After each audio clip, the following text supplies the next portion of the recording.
mo online, didelete mo lang siya. Yung magical connection nawawala na. Wala na. Didelete mo lang siya. Diba? Ganun na kasimple mga kaibigan, may pag-iwalan yan. Pwede mo lang i-cancel yung account mo. Nabukas, ilon siyang pwede akong gumawa na account, ako si Piolo Pascual. Pwede kang manligaw.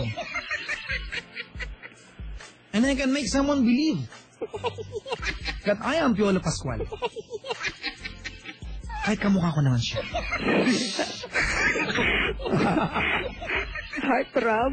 Alam mo ka? Silon Jing, tulungan mo na ako. Okay na yan, Papa Jack. Thank you. Ayaw na niya ng tulong si Silon Jing. Thank you po. Ayan. Si Silon Jing, panglapitan ko ng tulong pag hindi ko na kaya, mga kaibigan. Hindi naman kaya lang. Okay lang po yan. I do respect your opinion. So, salamat po, salamat. Yan na gawin natin, ha? Gusto ko lang malaman kung anong gagawin pagkatapos ng usapan na to. May nag-text, akala lang niya kanu yun. Yung pala nog-nog. Huwag mong ganun. Oh. Kasi, parang hindi ko kaya, Papa Jack. Kasi nga, pag magkipag-iwalay ako sa kanya, sabihin na naman niya, ano na naman yung valid reason. Kumbaga... Because you don't know him. Papa Jack, nagagapuhan ka ba kay Piolo?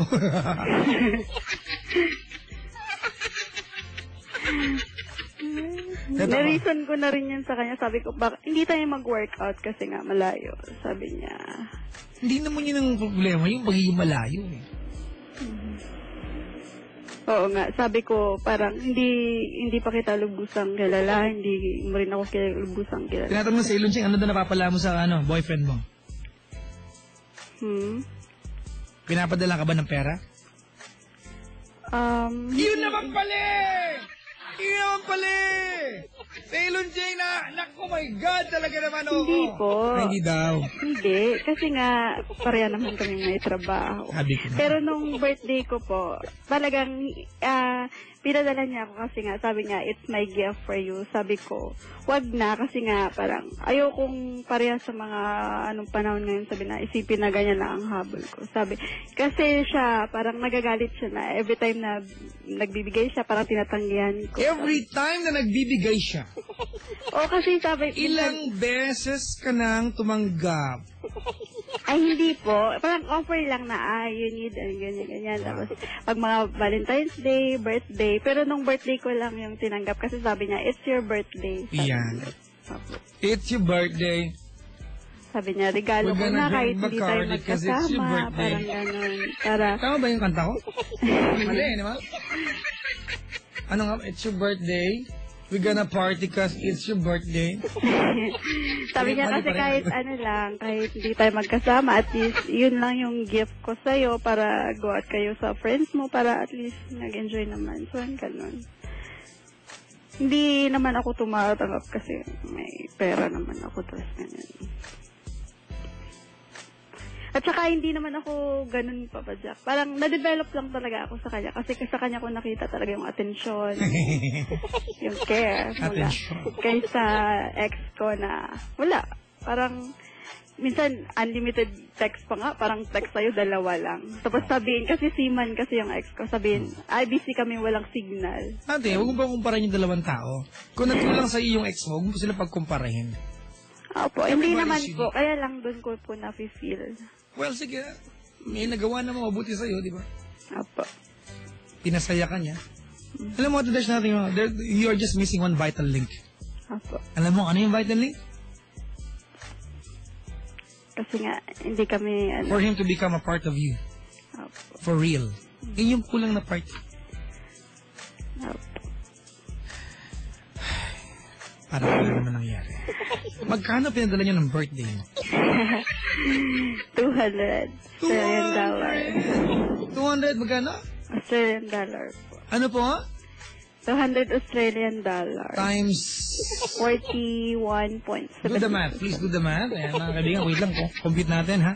Basta mga 8,300. 8. Times 40. Kasi 41.72 yung... Mga 8,000. Yeah, more or less 8,000 pesos. Opo. Wow. So you went out with your friends. Opo. Parang ano lang. Parang, guys, eto ay hindi naman libre po. ng boyfriend kong hindi ko pa kilala.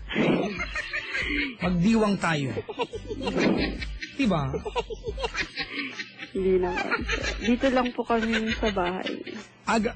Tinago mo yung kalahati, no? 4 kiyaw. Hindi naman kasi ako mahilig mag-go out. 4 kiyaw sa Ilon Jing. Bar. Hindi naman po kasi ako 8 kiyaw yun sa Ilon Jing. Yung 4 kiyaw pinanghanda. 2 kiyaw lang. At meron siyang savings na 6 kiyaw-sen. I like. Di ba? Ay. Ako ang wish ko, sana maging kayo. For real. Alright, that's what I wish for you. Na sana maging bahagi siya ng buhay mo for real.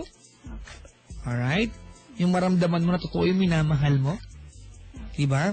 Na alam mo na pwede mo siyang awayin. At pag nag-away kayo, pwede na kayo magbati dahil sa isang yakap. Those are the parts na nawawala kasi. Diba? Yun na rin po yung iniisip ko. Kasi parang minsan pag may problema, pag di ka okay, parang masabi mo lang sa cellphone, hindi sa personal. Ito na naman, bakit mo tinatanong about sa pera? Pinagmumukha mong pera yung collar mo. Hindi lahat ng may jowa na piniperahan lahat. May nagsabi ba nun? At si Raulong to kung magkako-comment. Lasing ka ba? May nagsaya ba? Ba kayo nag... Huwag na lang po nating awayin si Papa Jack. Hindi mo kailang awayin niyo ako, di ba? Awayin niyo po ako. Ay, ganun talaga. May nakita siya na something sa guy kaya minahal niya. At kahit ano pa yung napapala niya sa guy, kagustuhan yun ng tao kasi mahal nila ang isa't isa. Kahit pera pa yan. Kung si Raulo itong isang to. O ano pa man, wala na kayo dun. Tumawag sa akin, tingok ka ba? Wala na ako dun. Ay, huwag niyo nang awayin si Papa Jack. Papa Jack, friend ko sa Destiny Channel lang nagkakilala. Pero ngayon, happily married na. Sana magkagano sana, mga kaibigan, di ba? As much as I disagree with this so much, gusto ko magkatuluyan kayo. Thank you, Papa Jack. Bakit? Dalawa asawa mo? Galing to. Nag-away na daw ba kayo, sabi ni Sailon Ching? Siya kasi yung tipong taong pag nag-away kami, parang parang kilalang-kilala mo eh, no? Oo, hindi niya kung pinapalampas yung time na mag-away kami. Gusto niya wala kaming librong hawak-hawak ni Sailon Ching. Pag nagpayo kami, hindi kami kukuha ng libro. Sabi namin, page 37, ito ang payo ko sa'yo. Wala pong ganyan. Hanggang sa kakayanin namin. Sa pananaw ko mga kaibigan, para mag-I love you ka sa taong hindi mo kilala ng buong buo, na nakilala mo lang online, okay lang magpaligaw ko, wala problema. Pero para mag-I love you ka, at guluhin mo ang buhay mo sa taong hindi mo kilala o never mo makikilala, diba? Dahil ang pinanghahawakan mo ay isang, diba, kakapiranggot na password lang, diba, thumbnail sa internet, at kung ano man sinabi niya sa iyo ng pagkakilala mo sa kanya, isang malaking katangahan. It's a complete waste of time. As much as I believe it's a complete waste of time, kayo na lalaking ito, I'd wish na sana tumagal ang relasyon ninyo, maging kayo, and you'll be happily married with this person. I'd love to be wrong sa bagay na ito. Diba? I'd love to be wrong. Pero feeling ko talaga katangahan yung ginagawa mo. Para pag-awayan natin itong lalaking ito, anything at all. Sana magkita na kayo. Hindi puro plano. Okay? Opo. Maraming salamat sa pagtawag, ate. Sige, thank you. Tawag ka kay B-Boy Bibo, baka may iba silang sabihin sa'yo. Sige, thank you po, Papa. May maganda akong kanta para sa'yo. Thank you. Ang title, Webcam. Huwag naman. Seryoso? Webcambular. Sailon Ching galing to. Okay na, ate? Opo. It's a dance song. Maraming salamat, salamat sa pagtawag, Rhea. Thank you. Ayan, Sailon Ching, wala tayo na itulong. Sama na siguro yung opinion natin. Tuwa ako sa Sailon Ching, natanong mo yung pera. Involved kasi lagi yan eh. Hirap kasi ng buhay sa Pilipinas.